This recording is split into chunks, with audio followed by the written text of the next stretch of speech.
sorry I can't bring more out in the door, open, kind of real race car stuff because it's raining. It rains every day. I'm tired of the rain. But aside from that, there's just some more info that I want to get out. Geez, focus on my burnt ass face. There we go. More info that I want to get out on the gt350 world side of things. So still in the plans, we do not know if we are going to stick with the stock trans or throw a T56 in it for whatever we got going on. But if you are going to do a T56 swap in a gt350, there are, let's see, about 4 things that you need to watch out for, that you need to account for. So in the car right now is a mantic twin disc. If we do a T56 swap, we are lucky that the T56 and the TR3160, which is the stock trans that's in it, has the same spline count. So clutch assembly to clutch assembly, they are going to be the same. We can use the existing slave cylinder that we have, and I am talking in regards of using a mantic product. I do not know of Exedi will work, Cloud. I don't know any of that stuff. I'm sure they'll do it. But if you have a mantic product in your GT350 and you want to upgrade to a T56, you can use the same slave, the same clutch. You just need a different flywheel. I will put the part numbers, and I wish I had the part numbers right here in my hand, but I don't. So I'll probably just write them on the screen somewhere in this area of things. So you will need a different flywheel. If you go to a triple or upgrade to a triple, if you have a twin, then you will need a spacer. You will need of course, you'll need a different shifter because the T56 is right there, shebang, right on the money. Drive shaft. The drive shaft shop actually already has one in stock on their website, already labeled. I'll put the part number in the description if you're going to do a T56 swap in S550 or the GT350. The thing you have to do with that is you have to change the differential flange. It is a different style flange on the diff, so you need to undo that, change it. DSS drive shaft is going to fit. What else we got? I think that was it. Yeah, I think that if I did miss anything, I'll put it in afterwards. But that's it. And honestly, it's not that much stuff that you have to do. Yes, it does kind of suck if you are invested with like a carbon fiber one-piece drive shaft or any kind of aftermarket drive shaft on your existing GT350. But being it's a 350 and you're in a little bit tighter niche of people, the more likely you are to go out there and sell it and, you know, make your money on it. And from what I've been seeing, the 3160 can actually fit in a S197 and S550 GT platform. So someone can come just scoop that whole setup from you for X amount of money, however much you want to sell it, because that trans was meant to be more of a NA situation. That's it. That's all I have to really go over with any of that. With the T56 and the different gear ratios and the different options that they have. They have a 297 or a 266 first gear. Really, all you gotta do is just get a tune update, and really that's just for RPM matching for upshifting and the speedometer and stuff like that. But other than that, that's really it. And the shifter, but I think I already mentioned that. Yes, it is a big price point. It is a little on the money side of things, especially if you get something that's built like from Ben Calamer, or if like where his stage 2 is still synchronized. It's not like faceplated or anything like that, so it's not all the way baller. You know, I mean, a stage 2 is still baller, but a faceplated is like all the way baller in your face. Bow. I really want that kind of stuff. But that's about it. And the good thing the good thing that I'll say about the mantic stuff is that they'll take your existing hardware and upgrade it or change it based on whatever you're gonna do. Like, for example, we have a twin organic that's in the car now. If you want to change to a twin ceramic, we're not gonna pay full price for a full ceramic. You know, they're willing to help you out. And in our regards of things, or in our ballpark, it is suggested that we do go cerametallic rather than a standard organic. Organic material is good. It is driving to two different clutches, especially if you're on a mantic side of things, is going to be almost no difference, and we will see that firsthand if we do go to an organic to a cerametallic.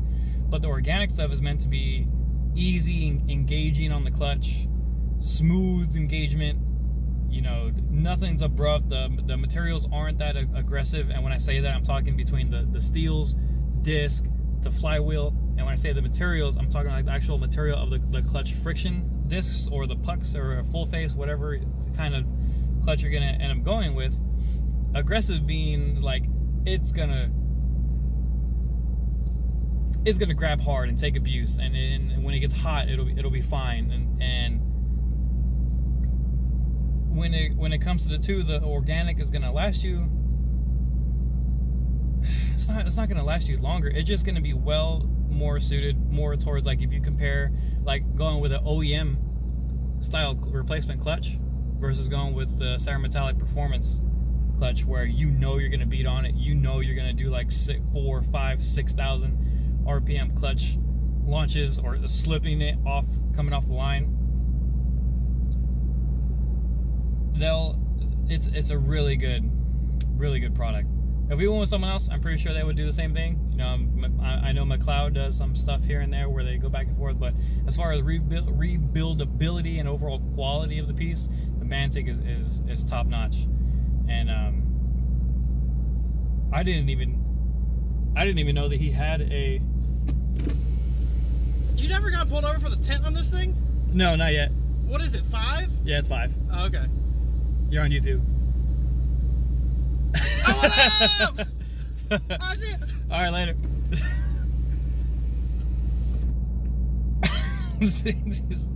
The camera's not even facing him, and he's over there doing dumb shit. Where was I at? Anyways, well, even on the Exetti side of things, my buddy had granted, it's a whole different ballpark, it's a whole different ball game, because it was a Honda B18 motor making like 700 plus. Exetti will rebuild it, but they will.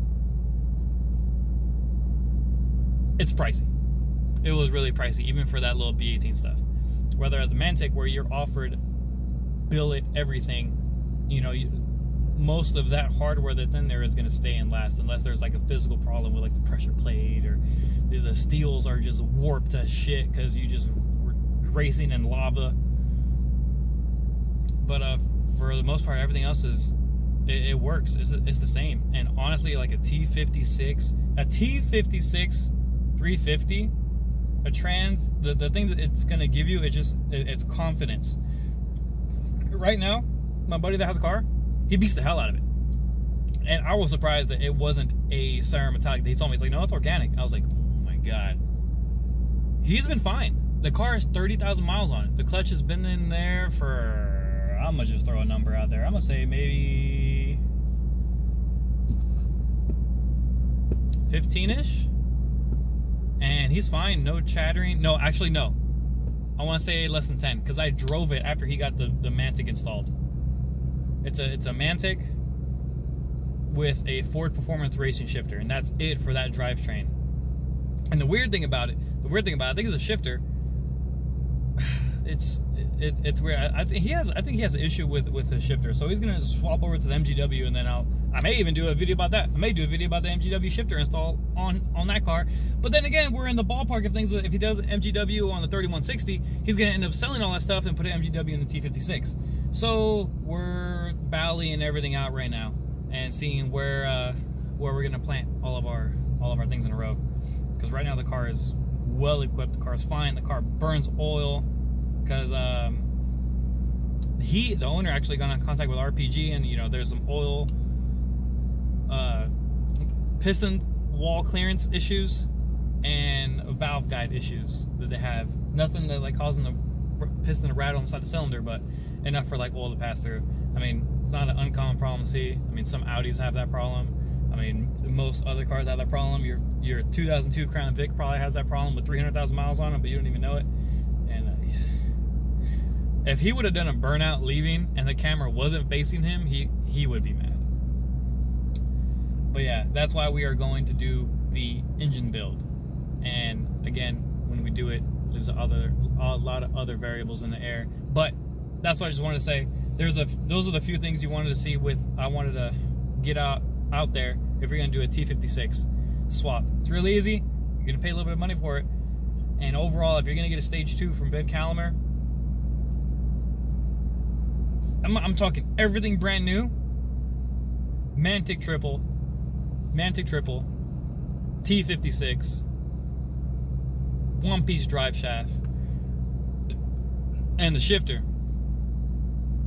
Out the gate retail, without paying for labor, talking just parts, you're probably gonna be right around 10 stacks. It's money. It's a 350. It ain't no games. Ain't nothing. And if you're making big boy power like that, it's you gotta be prepared to play some of these games. But we're figuring everything out. If we do it, we'll let you know. Even if we do a regular off the shelf T56, or if we keep the stock trans in it, I'll keep you updated as we go. So there's that. Subscribe if you want to see more. There'll be more info videos come out, and potentially we may even faceplate the Volvo. Front plate. I mean, front plate on the motor. But that's enough. Enough secrets. I'm out. Later.